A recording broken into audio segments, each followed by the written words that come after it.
Okay, hi everyone. We would like to start a session from 6 p.m. So I would like to invite Harumi Gondo, a founder of 16 Type, and today's session is how do you prefer to communicate? How personality type influences communication. So Harumi, the stage is all for you. Okay, great, thank you. So I'm gonna just share my screen.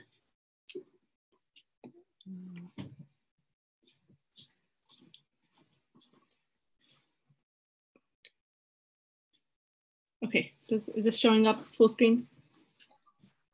Yes, it's loading. Yeah, okay, we can great. see it. Perfect. Okay, yes, thank you. So today I'll be talking about personality type and your preferred communication style. And I'm definitely more used to working kind of live, or at least being able to see everyone's faces. So this is my second time to do it to a bigger group. So I'm a little bit nervous, so bear with me. So a short introduction about myself.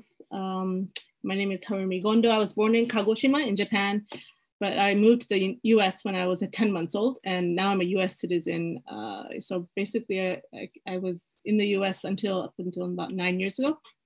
In the beginning, when I was a student, I went to University of Bridgeport. I didn't really know what I was doing, but then I became interested in religion. I went on to study at Harvard Divinity School, and I was really passionate about religion at that time. I've actually had three careers in my life. First was as a lecturer in religion and philosophy at Bergen Community College. If you met me at that time, I was all about religion and philosophy. That's all I talked about, religion freak. But then, yeah, that wasn't I really didn't think that was my area that I should be in terms of career. So I did move on to a journalism training program, created a journalism training program with UPI, United Press International. I was there for about 7 years. But again, yeah, it was, I think all my careers, it's always been about helping people reach their potential through different avenues, through religion or journalism. But I really didn't think that was my place either. And finally, in my third career, I feel like personality type, working with people with their type, is finally the place. I feel like I was born to do this work. I'm an MBTI master practitioner. I also have 2 other certifications to teach type. It's called Majors PTI Type Coach. So I teach personality type and the Jungian functions. I'll explain that in the very end, and then archetypes. So I've had over 7,000 hours working with doing training and development solely on type. And I think one of the biggest accomplishments, I think it has been to build a community of type with over 120 Japanese women. These are all women who are interested in self-development and growth. So that's really motivating them to develop their type, to help themselves and also to help with their families, raising children and careers. And I also train and certify type trainers. At this moment, I've trained 12 people. And what I do is I specialize in self-development, which is really, what's really critical for self-development and good communication to happen is through building psychological safety. And I think that can be done through learning about yourself, learning about others. So basically I established an NPO, which is called Type Lab. This is where I train the trainers and they gain experience. I've gained lots of experience working with women in the community. And the intent is for them to gain their experience. I certify them here, gain their experience here, because really doing training or coaching, this kind of work, it's really not about how much you know, it's actually about how much experience you have. So the training is really important, actually, working with people. So the hours of experience they build up here, I hope that they'll be able to do company trainings. I also do company trainings to help with teamwork, communication, and that's 16 type. So it's the system that I've built that I hope to grow as well. But today I'll be talking about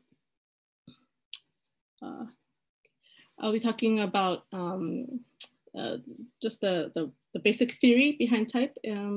Carl Jung, who's a Swiss psychologist, he said that there is the self. So what the self is it's a combination of type. Type is what you were born with, and type does not change. Some people ask, can type change, or is it through genetics? No one really knows, but identical twins, even when, identical twins, they come from the same egg, right? Even those identical twins, they have different types. So when you look at that, we really don't know what determines type, but basically when people are born, that type is determined. What we can change is your persona. Your persona is the mask or the self that you present to the world. So you can change how you communicate, your behavior, but type does not change. And what I'm gonna do is I'm gonna explain one category to help you identify your type. But one thing I do need to mention is that some worldwide, I don't know what the percentage of Japanese here today is, but worldwide people do say that Japanese have a thick persona, so thick mask, because there's a lot of pressure to conform, right? To behave in similar ways. So I have worked with people who have taken a long time to figure out their true type, because there's lots of akogare, like I need to be like this person, I want to be like that person. And when you have that in you, sometimes people get very confused as to which one is their actual natural born type. I'm sure you've seen some of those, free tests online where you answer the questions and then it comes out with this is your type. What that is that is your awareness of yourself. So it does not mean that that's your type, but that's how you see yourself. So sometimes people come up with a type, they read the description, oh, this is me. When they actually do the sessions with me, they're like, oh, this is very different from what I got my results. And that's why I was also gonna have Ria. Ria has been studying type with me, and I wanted her to speak a little bit later on about her experience, because the 4 letters, 2 of her letters switched after doing this type work. But think of today as an entrance. Don't think of today as like your only chance to figure out your type. I'm going to describe to you the difference between thinkers and feelers, and then watch how you are in your natural interactions with people. Basically, there's 4 categories to identify your type. Where do you get your energy? How do you take in information? How do you decide? And dealing with the outside world. And today I'm going to explain this 3rd category. How do you make decisions? And there's 16 possible personality types. Again, even if you're 1 letter off, it's a totally different type. So there's this one woman the woman I worked with, she took 1 year. So she was actually this type here, INTP, but she started off here, which is my type, ENFJ. But every month she was like a different ENFJ, and she finally came back here. So she had 3 of her letters wrong. So some people do take a lot of time, but there absolutely is a way to confirm your type. So sometimes people ask me, is it possible there's a 17th type and I'm that type? This is the basic model, and you do fit one. It doesn't mean you're completely that type, but I think the way that you make your decisions, the way some of these categories, there's 2 choices for each one, right? For where do you get energy, there's EI, this one NS, TF, thinker, feeler, and then JP, judge or perceiver. Today I'll explain this one. So how do you make your decisions? There's a thinker type, school type, and feeler type, Hanjo type. And we're looking at the 3rd letter here. So when you think about yourself, think about your relaxed self. So your yumotteru jibun. Think about your private self, the self that you are at home when you're relaxed. When people are stressed, they actually flip.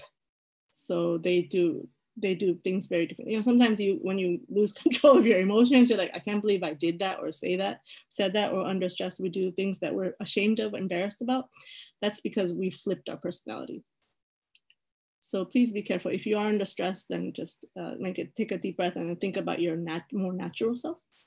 But keep this in mind as you think about this description that I have. So thinkers, feelers. So thinkers, they put a lot of weight on understanding. They want to understand, especially when you're thinking about good communication, good, effective communication. They put a lot of weight on understanding what's going on.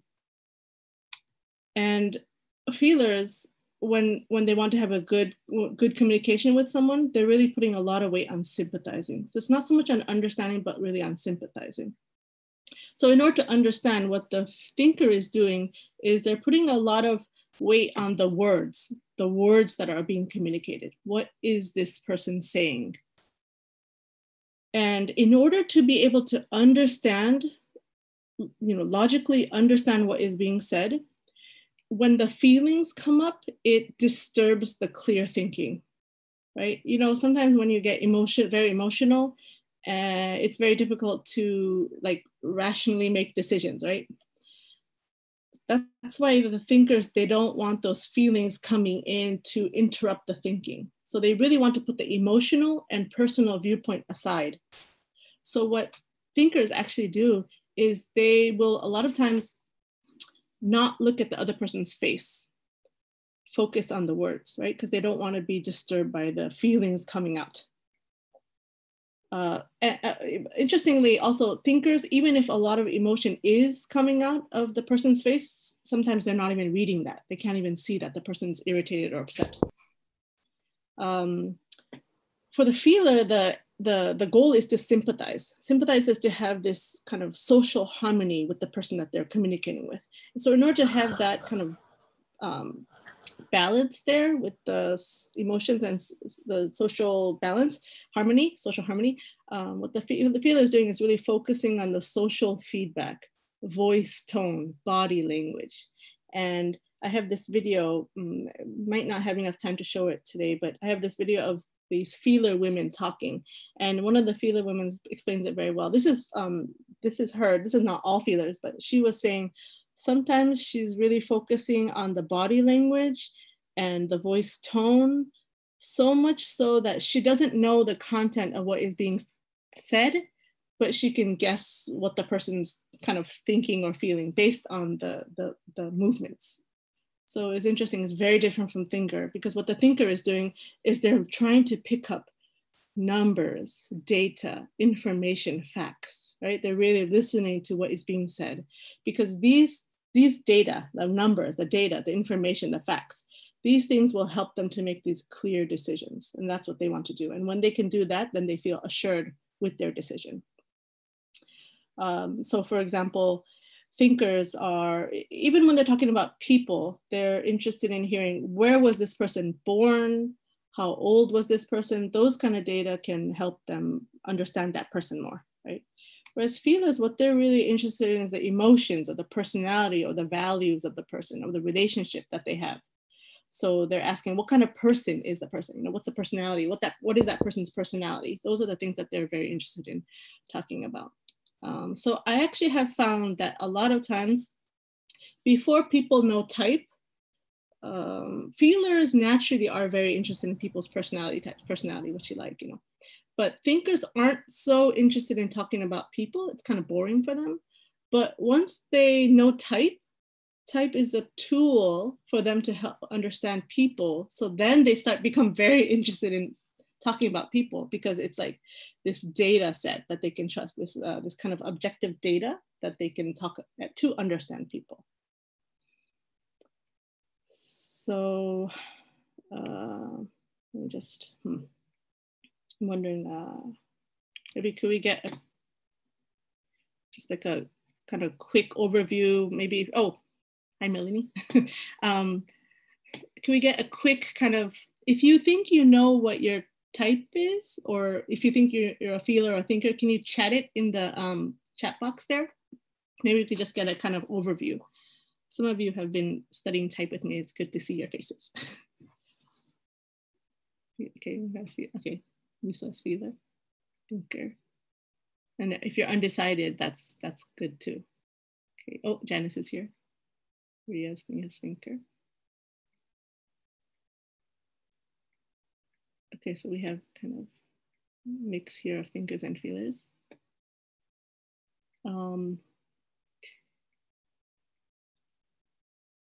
Maybe Ria, can I get you to share a little bit about your experience? You actually started out first as a ENFP, right? According to the online tests. So yeah, I met Harumi, I think in last year, end of last year, at another event, and we had to do this thing where we had to we changed seats depending on what felt most natural to us. So I came into the event very confident that I was a feeler, and when Harumi asked all the questions like, "Oh, if you're a feeler, how would you answer this question?" Like after question number 2, I remember I moved to the thinker side and I stayed there. And I was really confused because for most of my life I felt like, oh my God, I'm a feeler. Like what? I literally felt like the personality, because I didn't know type at that time. I really felt that my personality was like kind of being questioned, and I wasn't like prepared for that. But then after going through the process with Harumi, learning about how thinkers kind of process information versus to how feelers process information, and how that we all have like various skill sets in each area, but my thinking side is the area that I rely on more. That was really, really interesting for me and useful, because I was able to see, like what Harumi said, being very concerned with data and information and not so concerned with understanding people was very real. Like I was always very like project oriented, goal achievement oriented. Like this is what I need to do in order to get things done, in order to be successful in my job, in my relationships, whatnot. But Harumi showed me how also understanding people and learning about their personality and their needs and sympathizing with them can also be a strength in achieving these like data goal set oriented things. Nice, nice. So that was really useful. Yes, yes. Yeah, and that's very good. So the thing is, of course, you know, when you first hear like, oh, it's thinker or feeler, you think, oh, well, wait, I am a feeler, but does that mean I don't think? I think I have a brain, right? So it could seem like it's like, is it the word binary? Like either one? It's not either one. We use both. We use both all the time. But think about which one you use more as a tool, right? So for example, I'm a feeler, and it's very easy for me to pick up on the feelings or to adjust communication based on the body language I'm seeing coming at me. But it takes me a lot of focused effort to kind of do the logical thinking or thinking about the efficiency of project management, managing a project. So yeah, when I see that, I can see that the thinking, I use it all the time, especially in the workplace, but it's a learned behavior. And I'm always kind of self-doubting as well. Like, was that really okay? Whereas with the feeling, I'm like, this was the best decision. I mean, I made a good decision here. I feel confident when I make decisions with my feeling, but when I'm making decisions with the thinkers, there's this self-doubt creeping in. And that's because I'm not as skilled. Sorry. It doesn't mean I'm not as skilled, but I feel less confident about my skill. I could be very skilled, but it's really about our confidence. And yeah, please also remember of this as a skill set. Both thinking and feeling are skill sets, one that we have used more naturally. We've used more, so we're more comfortable with. And the other one, it's more of a learned skill set. It's interesting to watch babies as well. Sorry, can everyone see my screen? Is my screen showing up?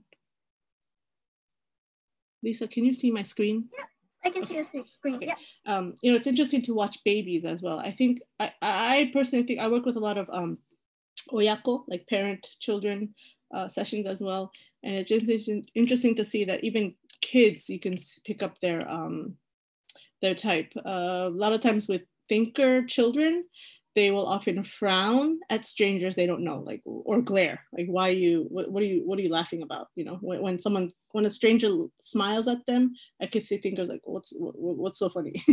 Whereas with feelers, a lot of feeler babies, they respond very well to the smiling. So that's interesting to observe as well. So I'm going to explain a little bit more. Thinkers, they want to check to make sure things make logical sense, and it's kind of almost intuitive, you know, it like they know right away, oh, it doesn't make logical sense. And then what happens with thinkers especially is when things don't make logical sense, then they get a little bit annoyed. they get a little bit emotional even, like, what's up with that? You know, it doesn't make sense. So that's when the feelings start to come up. With feelers, what's going on is they're checking to make sure that the feelings and the words and actions are in sync. So when the body language and then the words are not in sync, like, oh, I'm really sorry, you know, when it's obvious that the person is not sorry but is saying sorry, that's when they get like, what, you know, what's going on there? Whereas thinkers, when they see that kind of behavior, they might be like, oh, I wonder what's going on. When they see the feelings and words and actions aren't in sync, they're like, oh, I need to see what's going on there. Whereas for feelers, when things don't make logical sense, they just take a step back and let's see what's going on. I don't really know the full situation, so let's see what happens. So they're both, of course, they can both pick up on, you know, the illogic, or when feelings and actions aren't in sync, but it's the natural reaction that comes up. Thinkers react more strongly with illogical things, and feelers with the non-synchronization. Thinkers, the values that they really kind of cherish, want to protect, believe in are truth, efficiency, justice. You know, 真実、効率、正義. They're very much wanting to protect these values. Whereas for feelers, they're a little bit different. It's about love, compassion, mercy. Those are things that they want to protect. They think a lot about. They want to portray themselves as compassionate people. Whereas for thinkers, they might be a lot about people who know the truth or doing the right thing or efficient. And finally, a lot of thinkers have told me that, you know, they want to appear to be smart, or they want to be respected, sonke. Whereas feelers, they want to be nice. They want to be seen as a nice person. They want to be liked or loved. Even kids, they talk about that. The thinkers, they want to look smart. A lot of thinker children, or even adults, they'll go to great lengths not to look dumb. They don't want to look dumb. Whereas for feelers, they don't want to be mean. They don't want to be seen or as talked about as being a mean person. So they'll go to great lengths about that. So those are some of the thinker feelers. It looks like, yeah, just in the last chat box, we saw most people kind of being very clear on which one they are. It's still okay to be undecided, and you might find, you know, I think, Ria, even for you in the beginning, you were doing the activities, you were going as thinker, but then it took a little bit time to kind of come to that, right? Yeah, I think it took me, because we started our sessions in December. I don't think it fully clicked till about February for me, to be honest. Yeah. And like February, when I settled into being a thinker. Yeah. And I think, you know, if you don't mind sharing this, you were saying that you had to go through kind of a grieving process even. Yeah. As a woman. Yeah. And I think it comes back to having the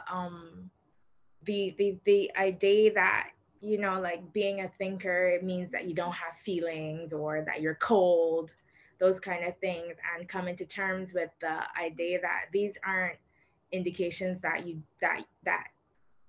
you are one thing and not another. They're just skill sets. Yes. That was really, really important for me. Yes. And also like learning more about how my thinking shows up and where I can use my feeling skill set really helped me as well to kind of work through that grief of learning that I was a thinker versus a feeler. Yeah. And you know, the interesting thing is, it doesn't mean that thinkers don't have feelings or they're mean. I actually have found that a lot of times, I have found that thinkers are deeply feeling, maybe sometimes even more than feelers, deeply kind, and also consistently loyal to their friends, to their loved ones. That's been an interesting thing. Whereas feelers, a lot of times they'll get upset, like, oh, how come why did you say that to me? We're not friends anymore. This kind of things does happen. I mean, of course, with thinkers as well, but so it's interesting to see. But when it comes down to making the decisions, thinkers want to go with the kind of like the data facts, some of the things that I shared earlier. Okay, so yeah, thanks for sharing. Okay, so just a quick brain scan. There's this professor in California. His name is Dario Nardi, and he's a type practitioner like me, but he also does brain like imaging. And so he finds out people's types and then he scans their brain to see what's going on. And these are two people. One is a thinker, right here is a thinker, and one is a feeler here. And so they're having, they're talking, and they're both using this part, which is the explain and decide part of the brain. But if you look at the other parts, they're using completely different things. The writing is a little fuzzy here, but what the thinker is doing is she is building an image of this conversation. Like, what is this person saying? She's building an image as that person's talking. She's also literally deriving solutions. So making a logical flowing decision making. And then also factual recalling the facts of the situation and what do I usually do in these situations. That's what she's calling up in her brain, right? So she's really thinking. Sorry, when I mean thinking, I mean doing this logical thinking, logical decision making based on facts. The feeler is also doing thinking, but it's a different kind of thinking. It's thinking based on the social feedback. See right here, this is the social feedback. This is not lit up here. Social feedback means when she says something in one way, this person is reacting negatively. So the feeler might adjust communication right there. She's also focusing on the words of the self and others, focusing on so she's really focusing on what that person is saying. And then another thing she's doing is she's mirroring the other person's behavior. So she's copying how that person's talking. So if this person talks fast, she will also talk fast. If this person kind of talks quietly, she'll also talk quietly. A lot of times, in interviews, when you mirror the interviewer, then a lot of times people get hired, right? Because people like when people behave in the same way. So yeah, even if it's the same conversation, it's totally different parts of the brain that are being used. And this is both thinking, except the thinker is doing the logical thinking based on facts, information, kind of non-movable things, whereas the feeler is basing on the emotions or the body language that she can see. Even in terms of complementing, very different in the way that they complement. Sometimes people combine the thinker and feeler way of complementing, but just a rough kind of overview of how they complement. Let's say someone made curry, salad, and dessert for me. And one type of person will do an overall compliment, like, oh, wow, it was really yummy. Thank you so much. It was really yummy, thanks. And another type will do a pinpointed compliment, right? So this curry roux, the meat was so tender and juicy. It's very delicious. Thank you so much. So pinpointed on this, the meat in the curry sauce. So which one do you think you are? This one here, the overall complimenter, also likes to receive that kind of overall compliments, like, that was great, or like, you're so fantastic. Then the feeler says, oh, thank you so much, right? What the thinker prefers is the pinpointed compliment, like, this here is good. Because what happens is when thinkers receive the overall compliment, then, when a thinker receives a compliment like, this was really yummy, thank you, then it sounds like a lie, or like it sounds like the person didn't think enough. In Japanese, it's usokusai. It's like, did you really think about it, or do you really mean it? So they might even ask, what do you think is good? Or if a thinker's received the compliment like, you're really great, it's like, oh, what do you think is great about me, right? Whereas for feelers, when they receive pinpointed compliments, like, this curry roux is really delicious, the feeler might say, what about the salad or dessert? You didn't like it? What was wrong here? So we might do both. We might do both, of course, but think more in the big picture, which one you tend to do more. As a feeler, I tend to usually quickly do this overall complimenting. But since I know that thinkers want more pinpointed compliments, I will first do an overall and then I'll pinpoint. But in general, a lot of times feelers, they're using complimenting. They do it quite naturally. They like to compliment. They like to compliment to become closer. So if it's a friend, you look for ways to compliment your friend. Whereas for thinkers, they're really a lot about solving a problem. They're always trying to solve a problem. Like, what's the problem in this situation? So sometimes I do see thinkers complimenting in order to solve a problem. Right? Like, oh, this person's getting a little bit upset, so we need to compliment right now. Things like that to solve the problem. There are gender differences. So males, 60% of males are thinkers, and females, 60% of females are feelers. And so that's why there is pressure for feeling males. They're in the minority. So, and the dominant culture in the male culture is very thinking kind of. So there's a lot of pressures for feeler males, and then there's pressure for thinking females. So I have found that a lot of feeling males are quite skilled with thinking because they have been trained in that kind of arena of the male arena. And then with females, they have had that kind of training with feeling. So they're very good at feeling skills. And there's also, you know, different countries have types as well. The people are, you know, half-half, but for example, the United States, Germany, France, these are very thinker type countries. So it's very like important to like clearly state the facts, be logical. Whereas the F-type countries, Japan definitely is an F-type country. South Korea, Canada, these countries are more kind of, they talk in more like roundabout ways instead of like going clearly. I remember when I was growing up in the US, you know, they would talk about the business meetings in Japan. So the Americans would come over to the Japanese business meetings and everybody's like speaking very like, you know, in an F kind of manner, not saying anything directly. So it drove the Americans nuts. They didn't know what was going on. Yeah, so that's interesting. So these are some pictures that I have with I do some activities. This is a group of feeling women. This woman here, she didn't know what she was. So I said, why don't you test out this group here? So before she sat down, these people were all kind of, you know, talking, chatting. They had 10 minutes to discuss a question, and I asked them to you know, discuss and then come up with their answer in 10 minutes. So they were talking until they sat down, they were kind of doing the, you know, sympathizing, getting to know each other. And then when she sat down, because they only have 10 minutes, she just started right away on the questions. And so what happened is you could see the group kind of, you can see if you look on their facial features, some of them are a little bit surprised, right? Lots of eye contact here and a little bit surprised at her. In the end, she didn't feel comfortable. She's like, this is not my group. I'm not a feeler, because she's doing the assignment and they're just like, oh, you know, they're not even answering back. So she was frustrated with this. On the other hand, this is the thinker group. So you see lots of this arm folding, right? And not so much eye contact. There's only one person making eye contact, this woman here.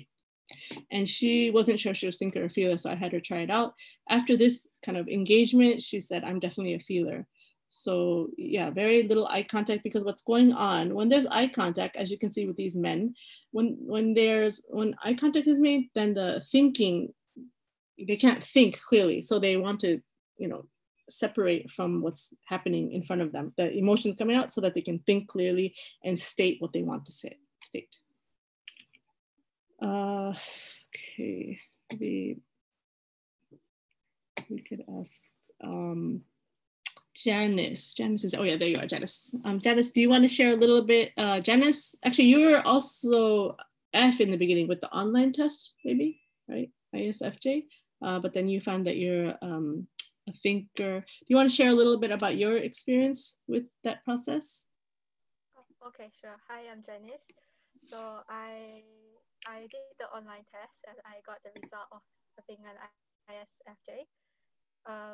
Yeah, ISFJ and ISTJ, they share a lot of like things in common, like they are very loyal people. They are very caring, and they really want to like protect people in, yeah. So I was a bit confused at first whether I was a thinker or feeler, because sometimes I realized I don't always act logically. So I was thinking that, oh, maybe I'm more of a feeler. But when it comes to making decisions, I realize I prefer using like data, something that I can be more that is more objective, because I'm quite aware that my feelings like will change from day to day. So I felt not very comfortable with using my feelings as a way to judge things. And so that's how I realized I'm more of a thinker than a feeler. Yeah, I also prefer like, yeah, like what Harumi has talked about, when the difference between thinker and feeler. I prefer to be known as a smart person rather than someone who is a nice person. So that's my personal preference, I think. And then I realized that I'm just more comfortable with using. I want something objective that doesn't change when I make decisions, so that I'm like the same person, to be like in that same path, kind of. So that's why I realized that I'm more of a thinker than a feeler. And I also get a bit when I realized that as well, I also realized how I'm different from other feelers. Like for feelers, they really will look at my tone and my what I say and try to see if that is the same. Like to see if there's any like my tone is okay. My tone of voice sounds like I'm not happy, but I say I'm happy. So they could pick that up, and I would find them to be more like sensitive to this, to like emotions more than I am. And I find that sometimes I don't really pay attention to the other person's feelings. I just want to do things the right way, the way that is like logical and truth. Whereas my feeler friend would be more aware of like how the group is feeling and try to make it more peaceful, I guess. So then, yeah, so that's what I learned about when I started the sessions with Harumi. I learned more about how the thinker's way of thinking and the feeler's way of working out, feeling. Yeah. And it helped you understand feelers more, right? Because before sometimes it didn't make sense. Oh, this person is just overly sensitive, like kind of, yeah. Yes. So, yes. Nice. Thank you. I actually wanted to try doing a activity. Usually I was going to do it in a breakout room, but I wonder if there's anyone here that would be brave enough, like a feeler. If I could get 4 feelers. If we can't get 4 feelers, then we don't need to do this. But if we could get 4 feelers and 5 feelers and 5 thinkers who would like to volunteer to do a activity. Anyone? if you, okay, good. We have 1. Amy, anyone else? If you're willing, can you just chat it in the box? Feeler. Okay.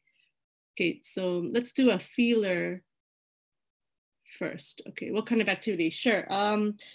It's going to be an activity where you do a short discussion, a 2-minute discussion in front of the group. No one's going to judge you. We're just going to watch. I mean, we're not going to be like, oh, this person's dumb. We're just going to kind of see how you naturally process.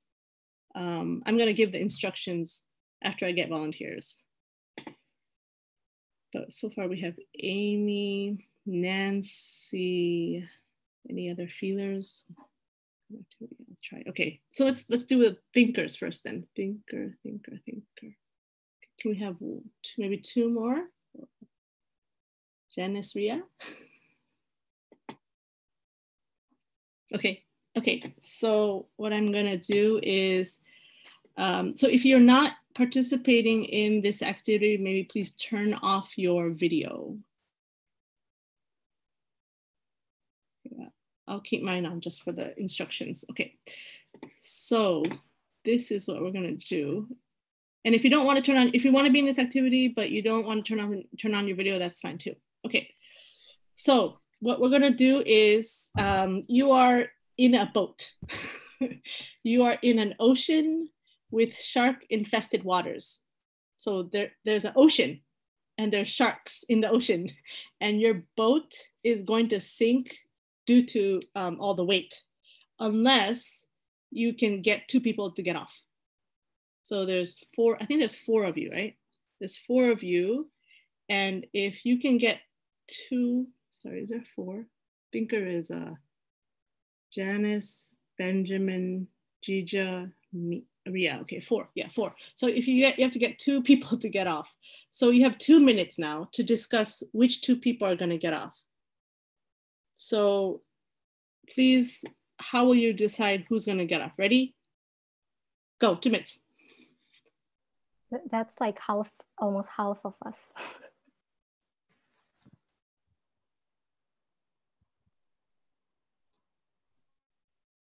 Oh, Ria, you're mute. Nancy, are you participating as well? I'm Fila. Is this just for thinkers or? So what? Oh, sorry, Nancy. Yes, this is for thinkers. Sorry.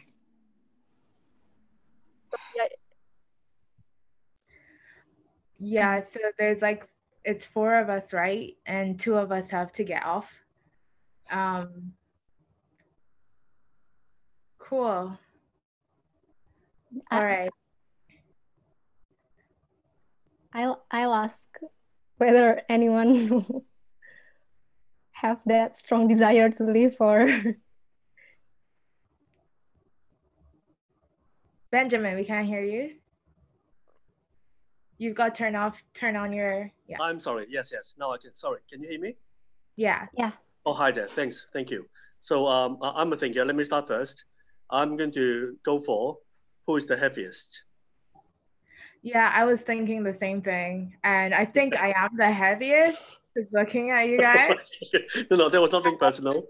It was just for exercise. Okay, yeah, it's fine. Yeah, I can get off, but I angst that maybe one of you knock me out before you throw me overboard. That's all. But it's fine. I can go. So maybe I think you and I, Benjamin, might be the heaviest. I definitely am the heaviest. I can tell you right now. So no, I guess what I'm trying to say is, in terms of decision making, for me, I would say who is the heaviest and who can swim. So if someone is heavy and can swim a bit, I'll throw him off first, because at least this person can survive a little bit, I think. Maybe. No, but they're sharks. The sharks are gonna eat them anyways. Okay. That is true. That's true. If the person swims.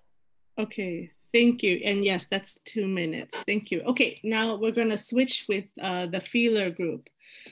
And who do we have as a volunteer? Oh, 3 people. Okay. So any other feelers out there who want to join this conversation? I know it's a little pressure in front of 25 people. Okay. Okay, everyone else turn off your phone, videos. Okay.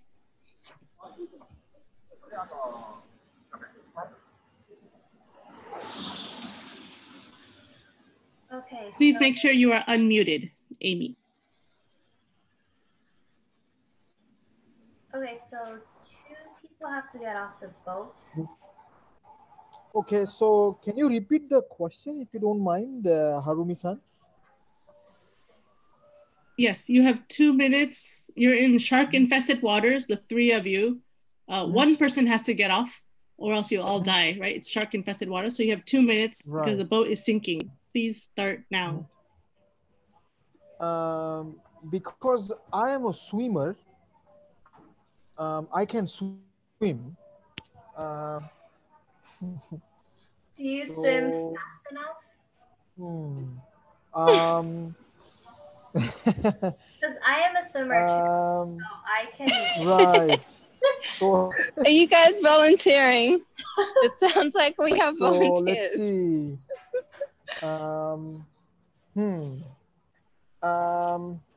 Let's see. I think we should play rock, paper, scissors.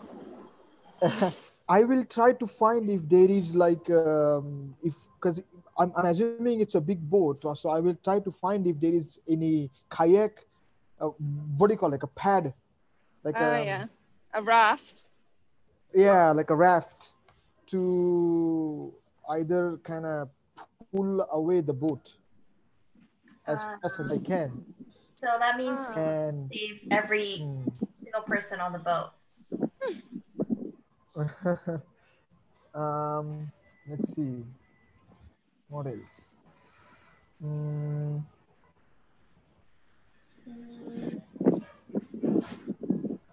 What else? Yeah. I think it's either by voluntary or by fate. Like, I don't think there's... I will, yeah, I'll try to let, I will take care of the shark, and I will let the someone who is cannot swim, let them go, but they can't swim. Okay. Maybe we can create a distraction. Okay, thank you very much. I think so, yeah. Yes, thank you very much. And actually, so I've done this activity with many different kinds of groups, and this is a lot of times what I have seen. Yes, a lot of times thinkers, they make decisions based on like numeric. Sometimes they do it based on age, weight, how many people have children, this kind of thing. With feelers, I get this a lot. They're trying to generate ideas how they can all survive, or someone will volunteer. Someone will be like, I'm gonna get off. And this time we had two, even though we only needed one volunteer.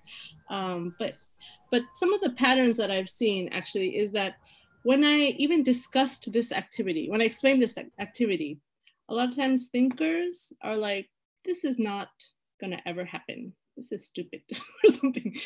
So they see it as a case study, right? So they're really looking, even the way they listen to me explaining this, they're looking at it kind of coldly, without, not just logically. There's no emotions. I'm just like, what do I do? What should we do? Okay, what should, and even when they're talking, you can see that they're not smiling. They're more kind of like focused on communicating, yeah?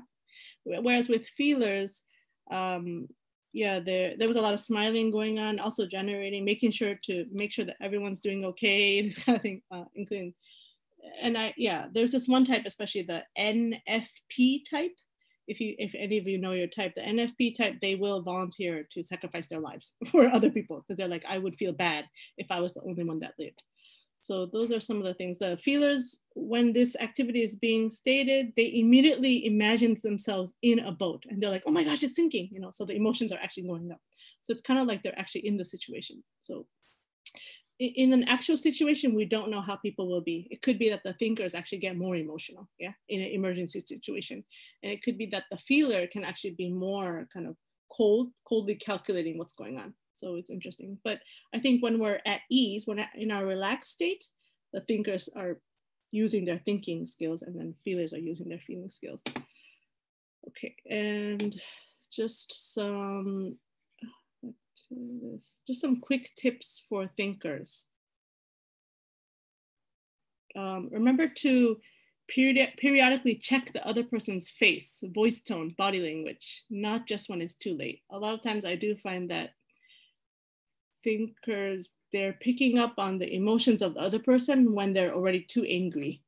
So remember to periodically just check in, like, is the person doing okay? When you're talking, not just focusing on the words.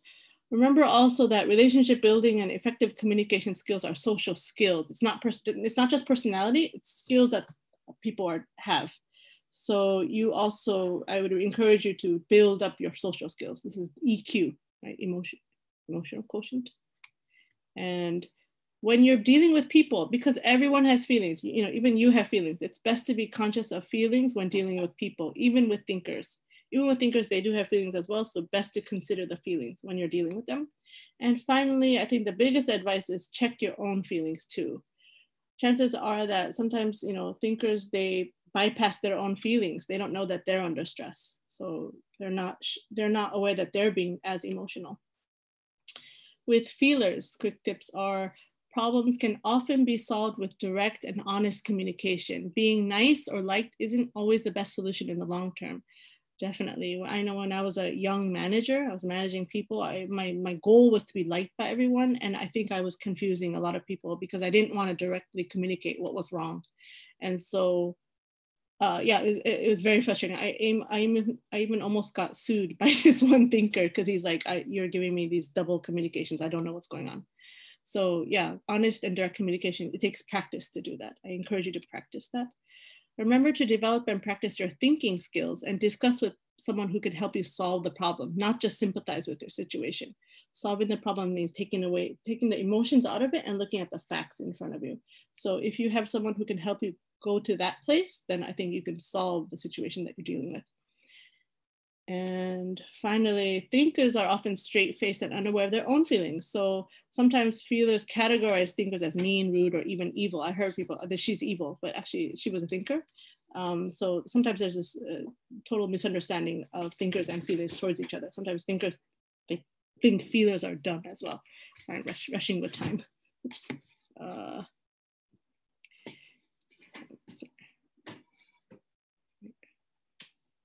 Okay, and then finally, there are two types. There's actually two types of feelers and two types of thinkers. It depends on what your last letter is with the 4 letters. It's the JP. And so on September 10th, I think at 7 o'clock, I'm also going to be doing a how do you structure or organize your life. So I'll be doing it on September 10th. So yeah, if you do want to figure out other parts of yourself, what the 4-letter type code, what it actually is it's 16 patterns of these 8 skills. That's what it really is. So it's not just the 4 letters, but it's what skill do you have that you prioritize more than others. So today I just looked over the T and F, but the F is definitely about the relationship building, connecting, team building, inner self-awareness, about your feelings. So it's good to know about those parts. And your type doesn't change, but you can definitely change yourself through understanding yourself. And I have a 4-question survey. So if you have some time, please answer the survey, and I can email you more information about sessions that I have. This is my LinkedIn. I also have a Tokyo MBTI meetup group that I run, and this is my email. But please definitely fill out the survey, and I can let you know more about information of sessions that I'm doing. And finally, we only have a few minutes, but are there any questions? To the chat. Okay, yes.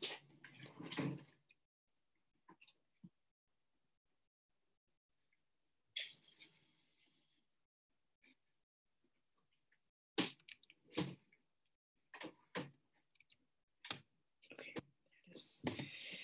Okay, any questions on thinker, feeler?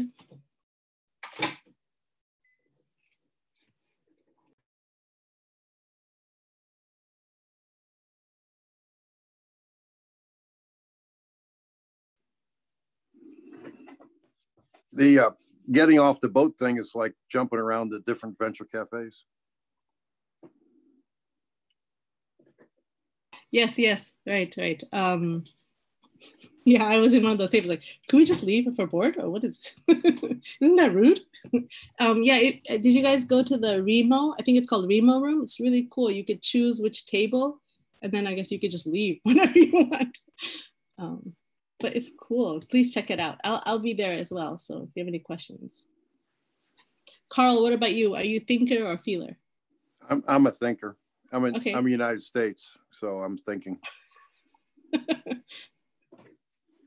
And did you, when you listened to the description, you knew right away this is your thinker? Yeah, I come across your discussion is more in the human resource arena or sector of hiring people, and I concur with you that where people try to mimic the person interviewing you, seems like they can fit into the situation. I do know I used to work sell Mitsubishi product. I think that's Japanese, and the thing that made me disappointed me was the Americans would make fun of Japanese working there, and that wasn't fair because the Japanese huddled together and were feelers who actually ran the company, and the outside Americans would make fun of them, and to me that was kind of disappointing. And actually, I don't know if they were feelers, but I think the Japanese culture is a very feeling culture. So even thinkers, when they when they go to the US, the thinkers are like feelers compared to the US, which is such a thinking culture, if that makes sense. Right. It's really trained into people. Well, it seems like I'm talking 20, 30 years ago, they would hire Americans to represent the Japanese companies, and but the Americans they would hire behind their back would make jokes about them, and that's what I picked up on in today's world. It's harder to do that because it's more of an open mic situation wherever you are, and where it's not as I mean, just with the camera systems and different things and so forth, and I think they also can use to identify if you're nervous or not. Yeah, in airport security, they can identify, you know, and I don't know if it helped you pass the attitude test, you want to say, or let's say a traffic. I guess a good thing would be in your discussion would be a cop pulls you over for speeding, and do you pass the attitude test with the cop? Where if you do certain things, you may end up getting the ticket, but if you kind of comply to the officer, he's less likely to give you a warning.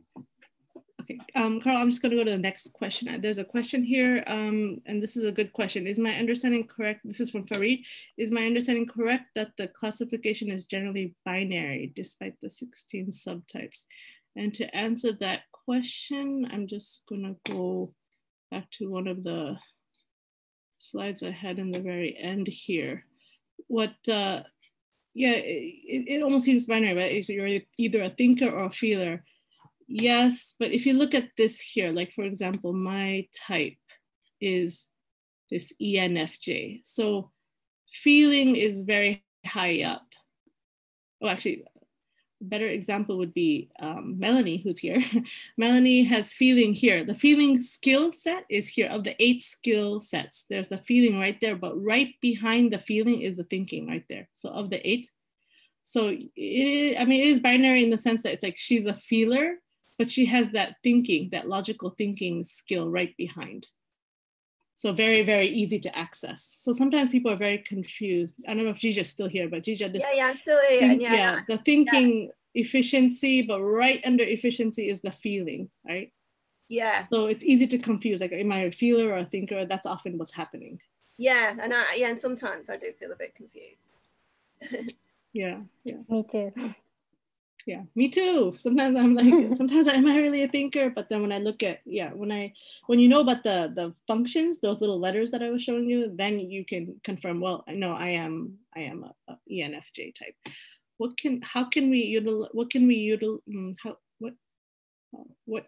What's the use, I guess, what's the practical use of knowing your own type? Yeah, I think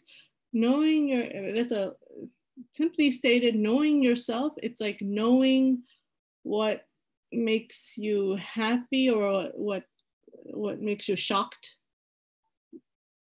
I think that's been very good for me, knowing where I lose confidence in myself. If you can understand yourself, then it's easier to make sense of why we react the way that we do. So if I'm ENFJ, I know that I get hurt when I see someone's frown, actually. So yeah, knowing your own type helps us to, I think, understand ourselves so that we can like ourselves more, have more confidence in ourselves. And then also in terms of relationships, I actually married someone who's the exact opposite of me. And it was very difficult, very difficult to understand him, because I actually thought he was mentally ill. But now I know he's not mentally ill, he's just an opposite type of me. And when I meet other people who are the same type, they all say the same thing as him. I'm like, oh my God, it's normal. So that's been a relief. And so based on that, we've been able to create this deeper relationship. Knowing my kids' types has been really good too, because I understand what's going on. So yeah, I think in terms of building the life that you want, building the relationships that you want, I think the important thing is to know who you are and how you process things. But I think there's so many ways to answer that question. But I think we're at 7 o'clock. Thank you very much, Halumi. Thank you. Yeah, we thank really you. enjoyed it, and I really want to know my own type. Oh, yes. So yeah, super exciting for the next session as well. Yes, September 10th. I think it's at 7 o'clock, but Yeah. I'll do the JP. So hope to see you there. Thanks for coming, everyone. Thank you very much. So I would like to inform a couple of points from Venture Cafe Tokyo. So first of all, as Harumi mentioned, we have a separate networking space. So if you would like to have a chat more with Halumi, please come to join our networking space here on remote using different platforms. So you can easily use that using the Google Chrome. And then also we are the global community. So if you would like to join the other communities sessions, you can also have a check here. And then we have like EU session coming right after Japan, and then US in the morning of Japan. And also I would like to ask one quick poll. So we always ask this every week from the global poll. So it would be great to participate this. But thank you very much, everyone, for joining the session, and it would be great to see you on Remo. Thank you. Thank you. Thank you.